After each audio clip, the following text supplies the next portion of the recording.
À la recherche de l'essentiel. Le livre des vivants. De la part de Jésus de Nazareth. L'homme riche. Qui est-ce? À partir de Il était un homme riche qui avait un intendant. Celui-ci fut dénoncé comme dilapidant ses biens. L'homme riche fait donc venir son intendant et lui demande de rendre compte de sa gestion. La suite, l'intendant comprend immédiatement. Sa gérance va lui être retirée. Que fera-t-il après? Lui vient alors une idée.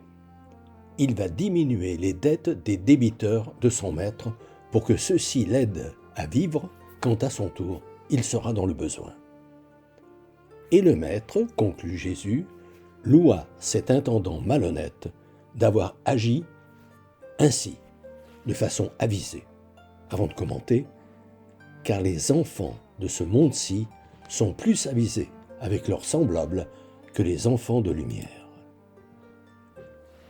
Selon ce que j'entends, désormais des évangiles dont le langage tout de spiritualité vise d'abord le cœur, comprendre notre intériorité, le plus profond de ce que nous sommes, et non cet extérieur visible vers lequel notre intelligence nous projette instinctivement.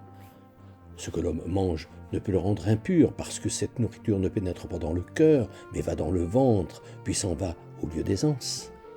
Au lieu de voir en cet homme riche Dieu qui nous jugera au dernier jour, ce qui est façon de comprendre tout extérieur, me vient à l'esprit que cet homme riche pourrait bien être moi.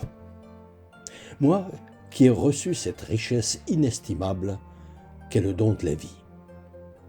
Moi qui suis l'intendant de ces biens que Dieu m'a confiés, mon corps, mon intelligence, ma conscience, toute richesse que j'abîme, gaspille, dilapide.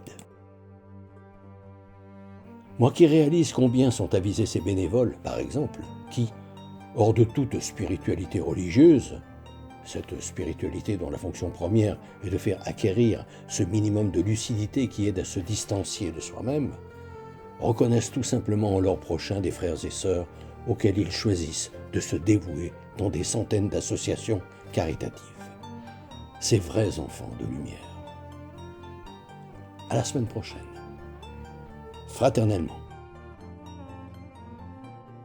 Depuis des années, environ une fois par mois, j'envoie une lettre d'information spirituelle à tout mon carnet d'adresses. Le thème du moment est, depuis janvier 2019, « Être chrétien, ça veut dire quoi ?»